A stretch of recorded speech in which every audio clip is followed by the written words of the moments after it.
Hello, everybody. Welcome to the Radical Candor podcast. I'm Kim Scott, the co-founder of Radical Candor and also Just Work. And I'm Jason Rosoff, CEO and co-founder of Radical Candor. And I'm Amy Sandler, your host for the Radical Candor podcast.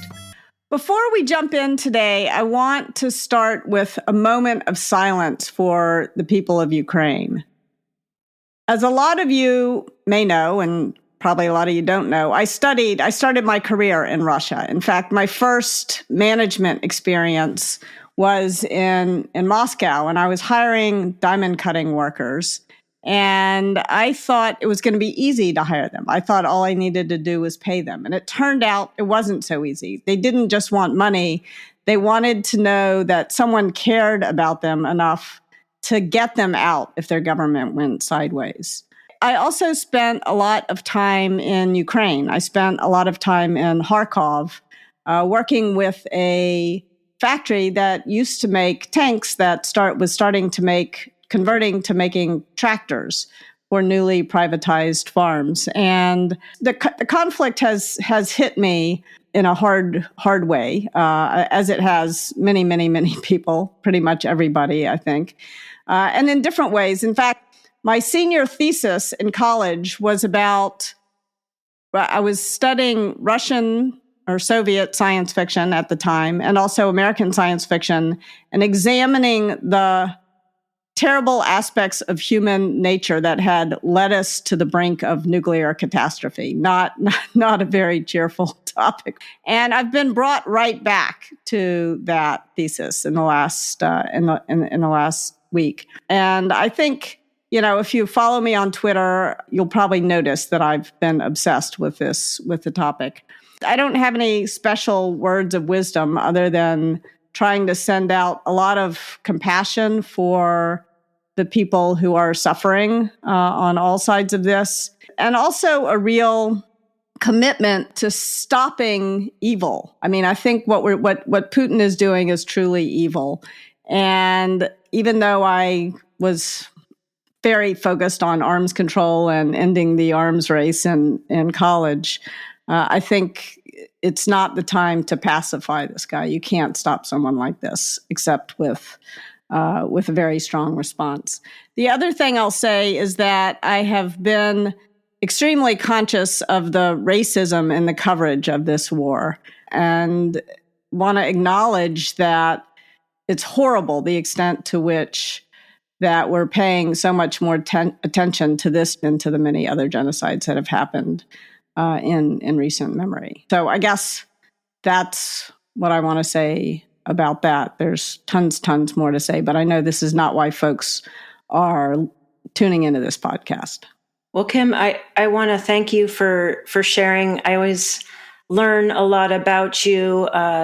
First, in terms of your biography, I did not know about the Soviet science fiction thesis, and definitely want to learn more about that, and just your deep care and compassion, and also just the work that you've done in Just Work and how to stand up to bullies. So there's a lot to unpack on that. As you said, we won't be focusing on that today.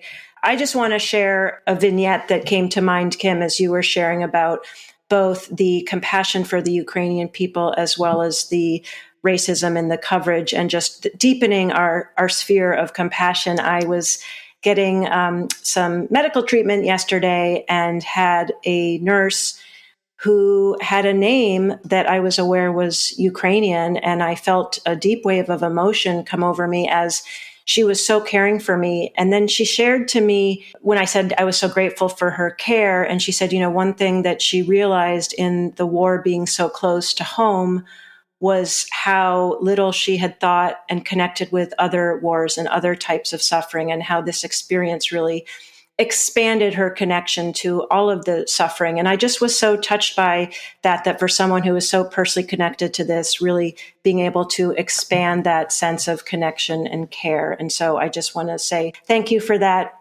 woman who is taking care of me, and for everyone out there sending all of our care. We will be putting some links to organizations that you can donate to in the show notes. And as Kim said, we could focus on that. And if people are interested in hearing more about these types of topics, topics, certainly let us know. But for now, we're going to focus on management. And in fact, one of the most perplexing management dilemmas that you can experience, which is when a person who ought to be taking on more responsibility and performing better and better every day is in fact doing the opposite. This is the kind of person who's doing excellent work. They're on a really steep growth trajectory.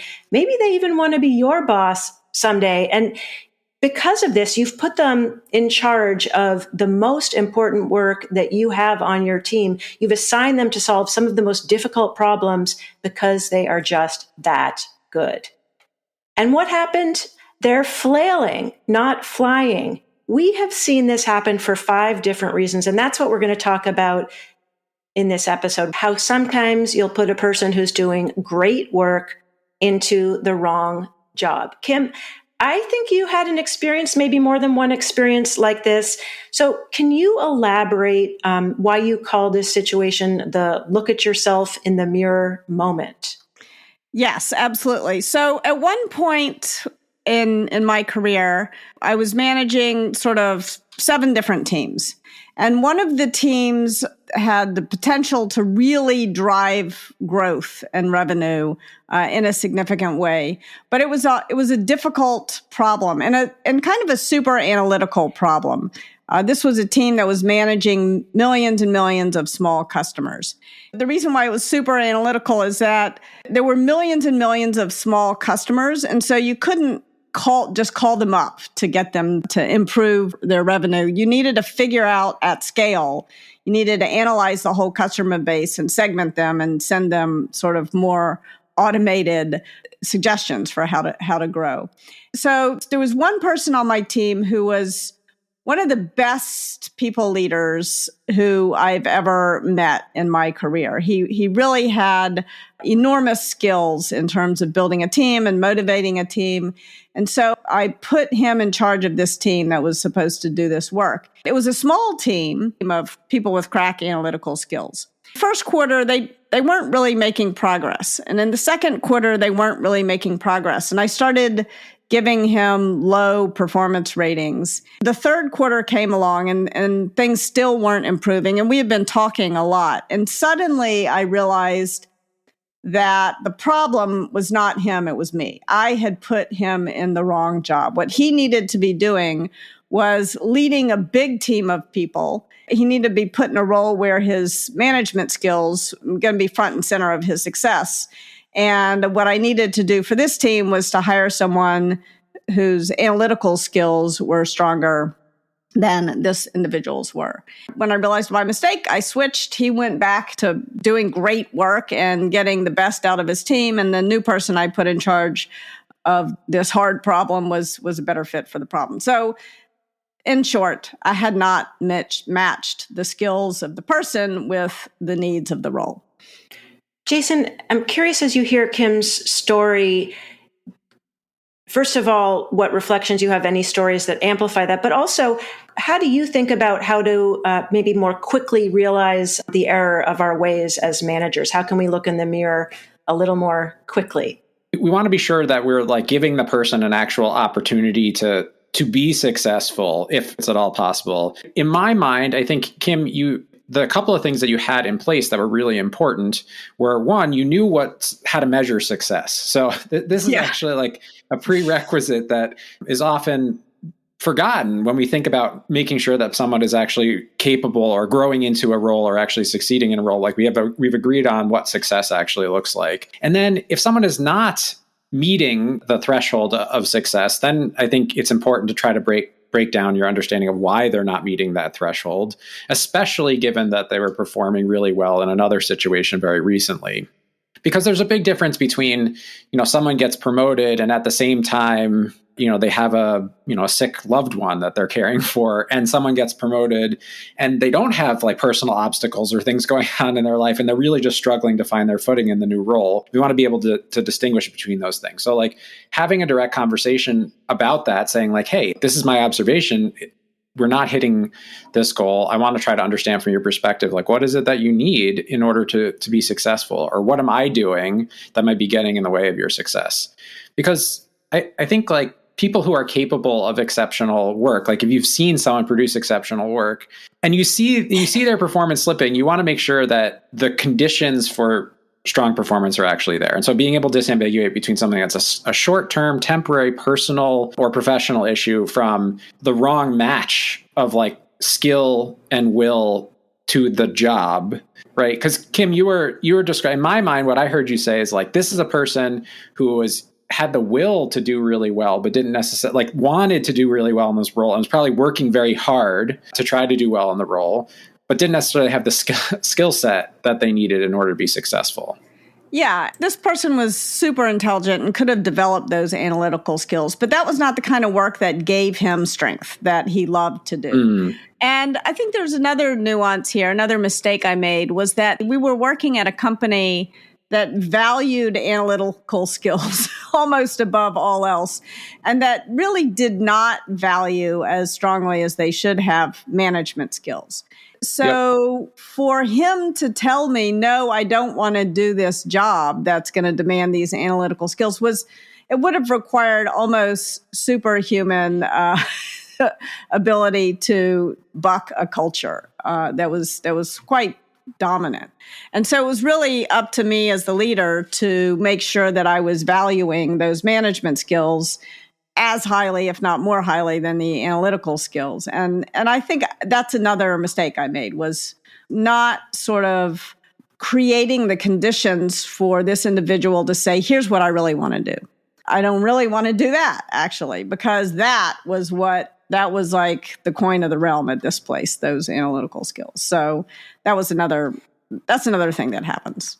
But the mistake that you didn't make is that you didn't see this person struggling and automatically assume that they were no longer, capable of the type of performance that they had shown you before that, which is a mistake that many managers make, right? Someone starts to struggle and they're like, now this person's a liability. I don't have time to deal with that. And you wind up pushing out someone who could be great in something else. And so the test is like, I love the way you phrase that, which is like, have I created the conditions where we can have a good conversation about this? Like we can talk openly about what's working and what's not working. And B, can I create the conditions where this person could thrive again? Because I'll tell you that hiring is one of the hardest things that any organization has to do. And anytime you can spend not hiring, but instead trying to put good people into a place where they can be successful it's going to have a huge ROI for you. That time is really well spent. But at some point, if you determine like, hey, actually, maybe this is no longer a good match, like this person's skill set or desire to do the job is no longer a good match, then I do think you need to have that other conversation, which is like, maybe this isn't the role for you, or this isn't the team for you anymore. Maybe there's a better place, a better match for your skill and desire someplace else in the organization or outside the company.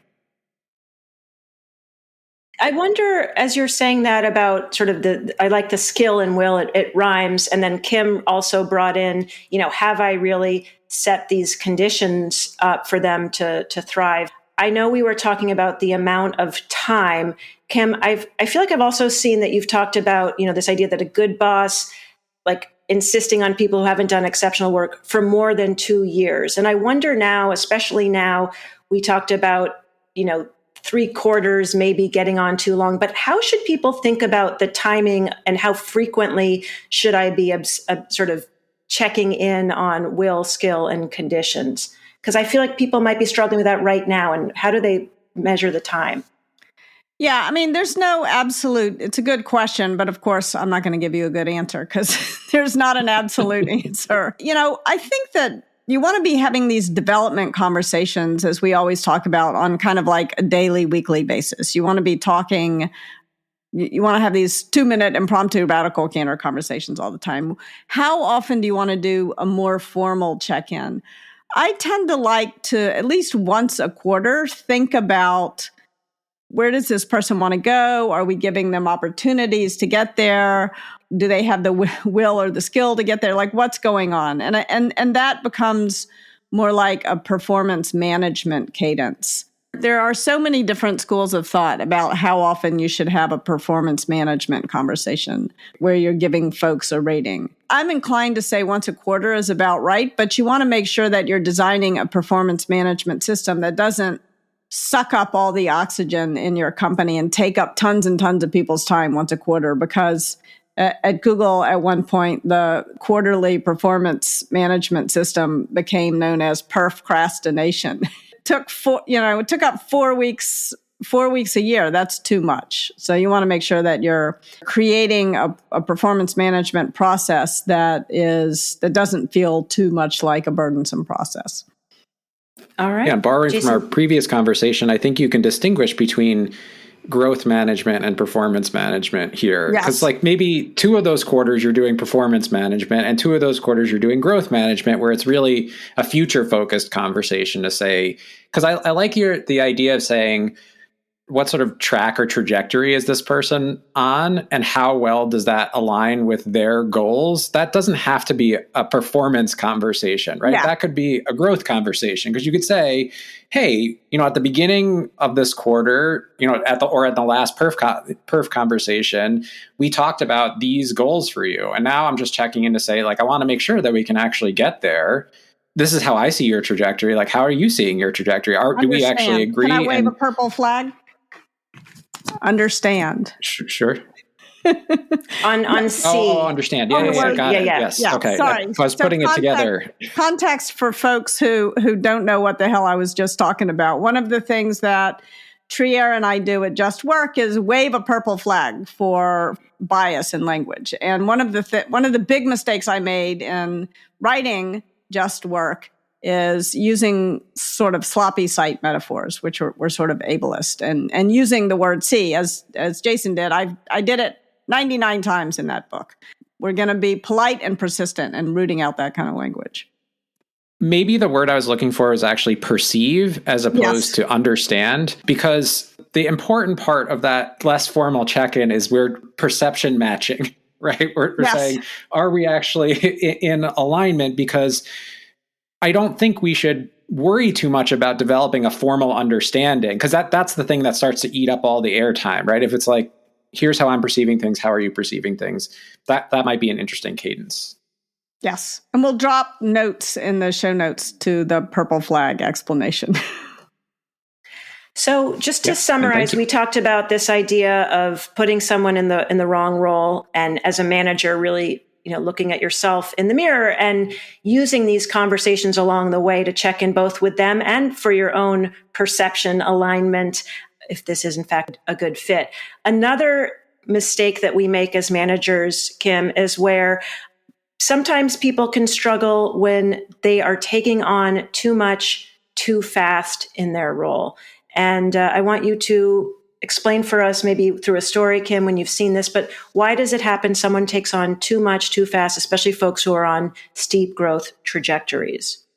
Yeah, I mean, it certainly happens to, I don't know anyone this hasn't happened to, where you get out over your skis. Your ambitions exceed what you've learned. That's normal. That it's not a sign of an employee who's a quote unquote bad employee. It's just a mistake that we all make. And one of a manager's jobs is to make sure that the expectations are very clear for that role, and that people understand. Because very often people get ahead of themselves and they get behind themselves at the same time. They're shooting for that next job, but they haven't mastered the current job. I'm going to wave a purple flag on myself. They haven't learned the skills required for the current job. And so I think that we want to make sure that we're being crystal clear. And another mistake that happens all the time, at least that mistake that I've made far too often, is that to me, it is obvious what a person needs to do in a job, because I've managed a bunch of people doing that job. But to the new person coming in, it's not as obvious. And so making sure that I've taken the time to set really clear expectations, and to the extent that a person needs training, that I offer it to them, and to make sure that they understand, how quickly they should ramp up, and what training we can offer and what we expect them to figure out on their own. Because it's you can get sucked into the trap of saying, I have to teach you every single little thing. And I think it's reasonable to expect people to figure out some stuff on their own. But you want to just be clear about where the boundaries are between those things. Yeah. One sign that I've seen that this is happening is when a person starts to do poorly at a thing that they're great at. Yes. Right. So this like to me, it's like a very obvious sign where like the person's strength starts to show up. It starts to show up much more weakly than it had in the past. And I was thinking of a situation where I had a person who had incredible management skills. Like one of the reasons why I valued them so much is that the relationship that they had with people, the type of performance conversations they were having with people was like their team was being incredibly well managed. And there was a big project that came up. And this person volunteered to take on a big chunk of work, which was largely operational in nature. And a month or two in, I started, because I had good relationships with people on their team. I started to hear things like, I skipped a few one-on-ones with my manager. Like, I don't feel like I'm getting feedback as well. Like, I started to like hear these things. And I was like, okay, like what's going on? And it was that they were like so overwhelmed with the work that they had taken on. They were like dropping these other things that they were really good at. And in a way that was going to make it unmanageable in the long term, right? They're not going to be like the team was going to suffer enough. And so we had to figure out like, let's rebalance some of the operational work, right? You can't take on all of this all at once and drop these other balls. Hey, Jason, I love that story. I think it's so instructive. And a question that we get a lot is, how do we provide feedback to someone when it's kind of hearsay? In other words, oh, I've been skipping my one-on-ones. I wonder what the specific word, I know we don't always give specific words, but if there are specific words or a way in which you like to approach that conversation so that it's not sort of a game of telephone, I think that would be really helpful for our listeners. One of the conversations we had was I said, how are things going with the team? I'm asking because I had a conversation with someone where they shared that you'd skipped a couple of one-on-ones, and I know that's not like you. Did that does that happen? What's going on? And in that conversation is where we really got into, well, what's going on is I feel overscheduled and I'm not able to do all the things that I need to do. Like one of the reasons that they were great managers, they had a high degree of self-awareness. So as soon as the conversation started, they were like, oh yes, this is what's going on. But what's interesting about it to me is like, from the outside looking in, it would have been very hard to tell. Like if I hadn't had a conversation with a couple of people and they specifically mentioned it, from the outside looking in, it would have been very hard to tell. And that's why it's so important to like have these conversations regularly, because unless you're asking the question, everything can look like it's going fine, but actually just under the surface, there's a lot of things that are being missed. It's so helpful. And do you have any concerns? And Kim, I'm curious your perspective on sharing. And I know this gets into a whole other topic around skip level meetings, but around sharing what you've heard from members on people's teams in support of their growth. I think, Jason, the way that you explained it was great. But Kim, I'm curious if you have anything to add, how to start that conversation. Yeah, I mean, usually what I'll do, first of all, is I'll check in with the person who told me the thing. Like, is it okay if I mention that, I don't want to get, and so make sure that I'm not betraying a confidence or making that person feel unsafe. And then I'll say, look, I probably wouldn't have said it as well as Jason just did, but I'll say something along the lines of, look, one of the things I really respect about you as a leader is that you don't skip your one-on-ones. And I hear that you're skipping your one-on-ones. What's going on? Are you okay? Are you overburdened? Great. Those are both very practical and tactical tips I know can help people. And I really appreciate checking in with that person. Is it okay if I share? Let's move on. Kim, especially now, people have a lot on their plate. And when we think about why someone who's on a steep growth trajectory might be struggling, what about personal problems? Yeah, I mean, people on steep growth trajectories and on gradual growth trajectories we all have personal problems. Part of being human. Yes. And I think particularly at this moment in time, people are struggling with a lot of different aspects of their lives. And so what do you do as a leader in order to make sure that you're giving people the space they need to resolve personal problems and also holding them accountable for getting their jobs done? I had a boss once who, when my father was diagnosed with cancer and I was devastated, she could tell I was devastated. And she said, look, Your team is going to come up with a coverage plan. I'm going to work with them to come up with a coverage plan for you. You go home, get on an airplane. You need to be in Memphis, not in California right now. Be with your family, and don't even count it as vacation time. Like this is what a high performing team does for one another, is we've got each other's backs. Now, I didn't have to go and be there for months and months and months and months. I needed to go for a couple of weeks. If I had needed to be there for months and months and months, we would have had to come up with a different solution. So I think figuring out what the right time frame is. There was another time in my career when I needed to work half time for a period of 6 months because of a personal situation that I had to deal with. And my boss there was also very generous about sort of making it work. But we had to be the key thing, I think, in both of those situations was we were very clear on what the parameters were of the solution. Like I couldn't just get a hall pass for not doing my job for months and months at a time, but I could be given the support I needed at the time that I needed it. And Kim, I'm wondering, do I hear some barking in the background? Yes, I apologize. Okay. No, it's wonderful. It's a nice little dangler. If people stay tuned for the whole episode, we are going to talk about a new member of the Radical Candor family. So that's just some really nice dramatic tension. So we can say thank you for that. And, I think just what would have happened if your boss had not been so supportive when it came to your dad's diagnosis? I don't know that obviously we can't sort of predict different paths in that way, but what does your gut tell you? What would have happened in that case? Well, I mean, I was going to go home regardless. And if my boss had said, well, you have to count this as your vacation time and you can't take any vacation for the rest of the year, I very well may have just quit. And I was fortunate that I was in a situation where I could have afforded to do that. If I couldn't afford to quit, I would stay, but with this simmering resentment. And that's not good for anybody either.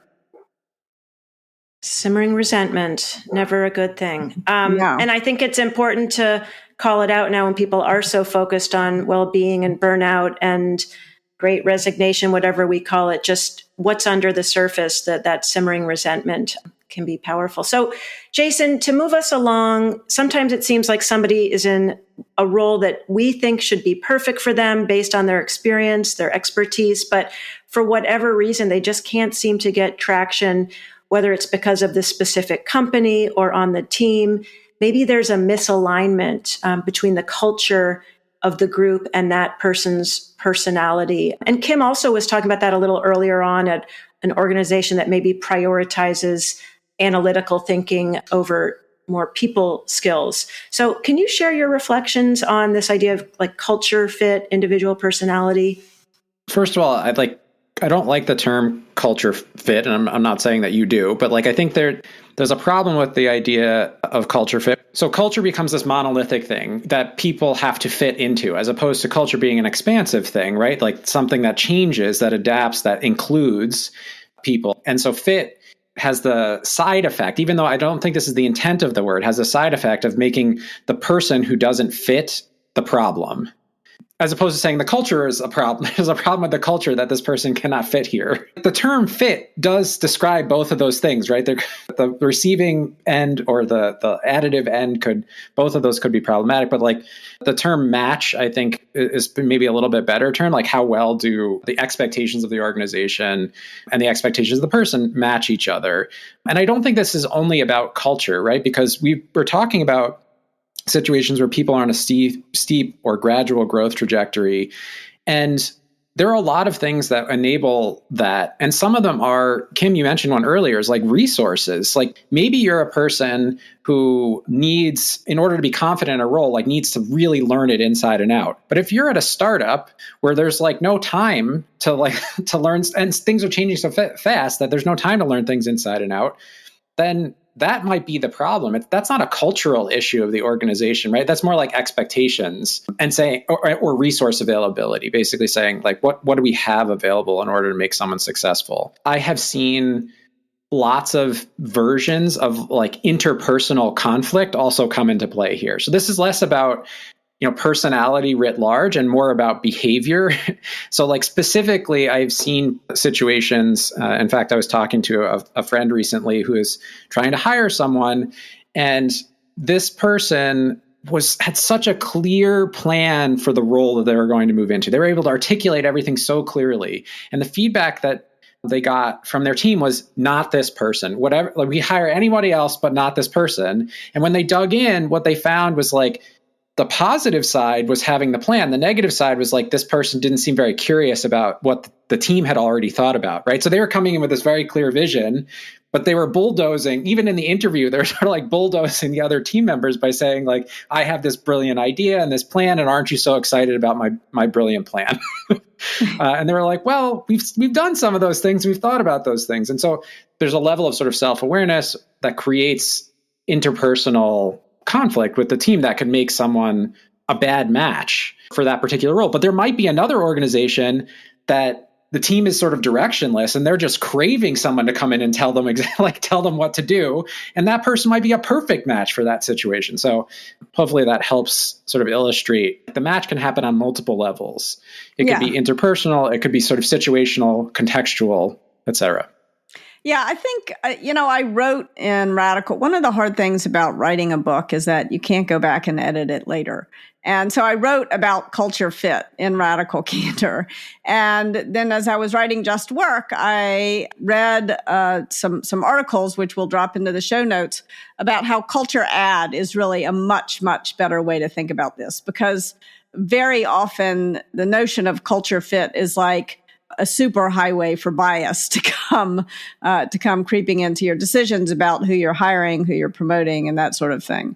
So I want to acknowledge that I wish I had described this differently in Radical Candor. But having said that, I think as Jason mentioned, there are people who whose working style is, I want things to be super well planned out. I'm a learning by planning kind of person. And it's going to be very hard for that person to work on a team that's learning by doing, that has an allergic reaction to process. Some people really benefit from process. Other people have an allergic reaction to it. So you want to make sure that you're I think I experienced a little bit of this. I was very much a launch and iterate kind of person, and that helped me at Google. I think that made it hard for me when I got to Apple. My personality wasn't quite as good. It didn't work as well with that culture. Now, I think they brought me in because they wanted a culture add, which hopefully I was an add and not a subtract. It was hard. It made it harder for me to be as successful as I wanted to be. I'm so glad you clarified that. And also, that was on my mind about when you are the person that's the culture add, you're bringing something new, you're bringing a launch and iterate approach to a company that's about, their culture is more about perfecting and polishing, which may serve the company, but is there not a cost to the person who is bringing something new and maybe feeling like you're swimming upstream? Like, what is the toll that takes for the person who's doing the culture addition, and what can the sort of keepers of the culture that want to advance it and expand the culture do to bring you in? Yeah, I mean, in my case, I knew that it was going to be hard, and that was part of the reason why I took the job at Apple. I wanted a culture add myself, and so I feel like I learned tremendously by being at Apple. And there were some things I didn't love about it, but overall, I loved Apple as a company, and have enormous respect for a lot of what they do. There were some not so good experiences I had there as well, but overall, I'm really glad I did it. Really, really glad I did it. So I think that it's important if you realize you're going in as the culture add. In retrospect, one of the things I could have done is ask for some support. I could have said, look, I'm coming in. I'm not sure this is right, but I think I was the first person who left Google and went to Apple. And other people who did also had a hard time because the cultures were very different. And in fact, there was one person who I was asked to help because he was struggling and he couldn't make it work. I think it's important to go in sort of understanding what you're getting into, what you're going to get out of it as an individual, and also what you're going to have to give to it. Great. Yeah. And as a person who has hired a lot of people who under the principle of a culture ad, I think I just want to acknowledge that it can be really hard for people, and it can feel like swimming upstream. One of the things that's quite important if you're going to do this is to make sure that part of your culture is adaptation, right? Like a value you hold strongly as a group has to be the value of including new ideas and new ways of working. And if you don't hold that sacred, then I think it's going to be really hard. And there are some organizations that we've worked with where essentially the pattern that I've seen over time is there's a frustration with the sort of like the set culture. They start to hire people from the outside who have a different culture. And then essentially what happens is they wind up with two teams. One team that is like the new culture team and one team that is the old culture team. And that is a recipe for disaster because either it's going to turn into a conflagration, right? There's going to be like some huge fight. And the reality is there's transformation is what you actually want. Like you want to infuse these ideas because something there's a reason why you were around long enough to even hire people from the outside to think about changing your culture. Something went right. So the question of what has gone right, I think is really important and what we are trying to add. So there's intentionality. So in addition to people asking for resources, I think valuing the ability to adapt and saying we're intentionally trying to grow the culture. We're trying to infuse some new ideas. Here's why we're trying to do it. I think is also really helpful because it puts people who are there in the mindset of sort of curiosity or opportunity, right? I can learn something from this person. They can teach me. So there's a lot in Radical Candor about not putting people in boxes and leaving them there, about needing to make allowances for people so they can change and evolve as humans tend to do. Jason was just talking about adaptability. So tell us more. Yeah, it's really important. So in Radical Candor, I tell a story about I had a bias, perhaps even a prejudice towards being on a steep growth trajectory. And then I found myself on a more gradual growth trajectory when I was pregnant with twins. By the way, I don't want to say that just because you're pregnant with twins means you're on a gradual growth trajectory, but I personally, that was my individual situation. And so it was important for me to choose opportunities that were not going to demand a steep growth trajectory. And I was lucky that I was working in an organization that respected that where that was okay. Now, there's another time when a friend of mine also who worked at that organization had been kind of on a gradual growth trajectory. She had really mastered her job and she was very good at it. And then she became a single parent. Oh, Jason was waving an invisible purple waving flag. The invisible purple flag on mastering jobs. You said she had mastered it. Oh, thank you. She had gotten very good at her job. She had all the skills she needed. She could practically do that job in her sleep. And then she became a single parent. Her boss assumed that meant she was going to stay on the gradual growth trajectory. But in her mind, becoming a single parent meant she needed to step on the gas in her career because she wanted to be able to spend more time with this child when the child was a teenager. So now was the time she wanted. And her boss just couldn't understand, refused, he had put her in that box and she wound up leaving the company and taking an incredibly high profile job. And they had to replace her with two people, one of whom was 2 levels above her so anyway, that her boss made a big mistake. So make sure that you're listening to what people, that you're understanding, that you're taking the time to realize that people are changing and you've got to change with them. And they're not changing in the ways that you might expect them to change. Mm-hmm. Mm-hmm. Now it's time for our Radical Candor checklist. These are tips you can use to start putting Radical Candor into practice. Tip number 1, make sure you know the folks on your team well enough to know where they shine. So don't take a communications person in superstar mode and saddle them alone in a room with a bunch of spreadsheets. I say this from personal experience. Or vice versa. I mean, I have nothing against spreadsheets, but I don't want to be alone in a room with them for too long. It could get hairy. Yeah, don't ever make me read a legal document, please. I can't do it.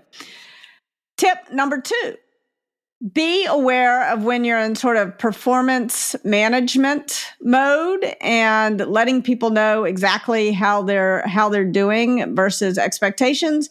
And when you're in growth management mode, when you're sort of asking a person about where they want to go in the future and is what they're doing taking them a step in the direction of their dreams. There's also the development conversations, which should be happening daily or weekly, depending on how often you chat with the person, but should be happening all the time, the development conversations. Whereas the performance management or the growth management conversations, you should probably be having a more formal check-in once a quarter. And tip number 3, remember that when someone doesn't seem to be gelling with the role or the responsibilities that they have, be sure that you're not making the mistake of trying to think of them as a culture fit. Instead, think of them as a culture add. Like, is there an opportunity for that skill set or that mindset that they bring to their work to add something valuable to your organization? And if you're going to do that, make sure that you actually value that adaptation, as opposed to saying what you think and what you do is great and then leaving them to swim upstream all on their own with no support.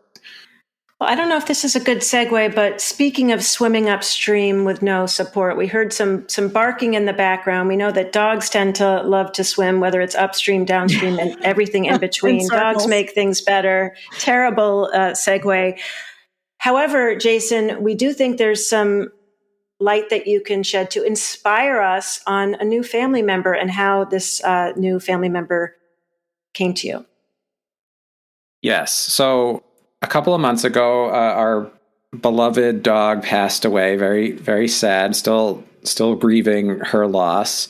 And my partner Jillian and I decided that we would start to look for a new dog because we don't have kids. And I don't know if you've been in a house alone recently. Maybe you're in a house alone right now listening to this podcast, but it's very quiet. And so we decided that we wanted to have another member of our team, and we started this process of looking. In California, it is extraordinarily difficult to find dogs for adoption. There just aren't that many, and the ones that are there go very quickly. And so we sort of started this process, and we were kind of losing hope very recently that we were going to find a dog to adopt. We had been rejected a whole bunch of times. We fill out these long, lengthy applications, and we've been rejected a few times. And then the other day, just last Thursday or Friday, Brandy, our fearless podcast coordinator, writer, editor, boss, sent me a note and said, that's true, yeah. Sent me a note and said, I found a dog named Neil at a shelter that seems to be pretty close to you. Have you guys, you all checked him out? And I hadn't. And we went to see him the next day, and he is such a mush, a complete sweetheart. We fell in love with him in like 20 minutes, hanging out with him in the shelter. And we brought him home on Friday. And Neil is now, to honor Brandy Neil's contribution, Neil is his middle name, but we call him Jack. So Jack Neil Rosoff. I do say that like his given name is Jakob Neil Rosoff because that somehow sounds better. We call him Jack for short. But he's passed out behind me on the couch. Very sweet. Which I think is so sweet and such a great sign of how scintillating and energizing these podcast recordings are. Hopefully you're not passed out on the couch, but if you are, hopefully there's think about Jack. Thank you so much for that story and for Brandy for connecting Jack, aka Neil, with Forever Jillian grateful. and Jason. And for more tips on radical candor, we might not have tips on dog raising, but we certainly have a lot of love to share on that. But for more radical candor tips, go ahead to radicalcandor.com/resources. We've also got some new learning guides. You can practice radical candor using show notes, radicalcandor.com/podcast. And finally, I wanted to thank folks who shared some feedback on our last episode. We're considering the possibility of changing our get shit done wheel with a new word at the end, replacing execute. Got a few contenders. We'll keep you posted. Any additional feedback, go ahead, let us know. podcast@radicalcandor.com. Finally, if you like what you hear, or if you do not like what you hear, I think Kim wanted me to add as well, but either way, go ahead, rate and review us on Apple Podcasts. And of course, Kim's latest book. Kim, in your own words? Just Work: How to Root Out Bias, Prejudice, and Bullying to Create a Kick-Ass Culture of Inclusivity. Wonderful. Radical Candor store still open. RadicalCandor.com. Go to shop. Get your swag. Bye for now. Bye, everybody. Thanks for joining us. Our podcast features Radical Candor co-founders Kim Scott and Jason Rosoff, is produced by our Director of Content, Brandy Neal, and hosted by me, Amy Sandler. Music is by Cliff Goldmacher. Go ahead and follow us on Twitter at Candor and find us online at radicalcandor.com.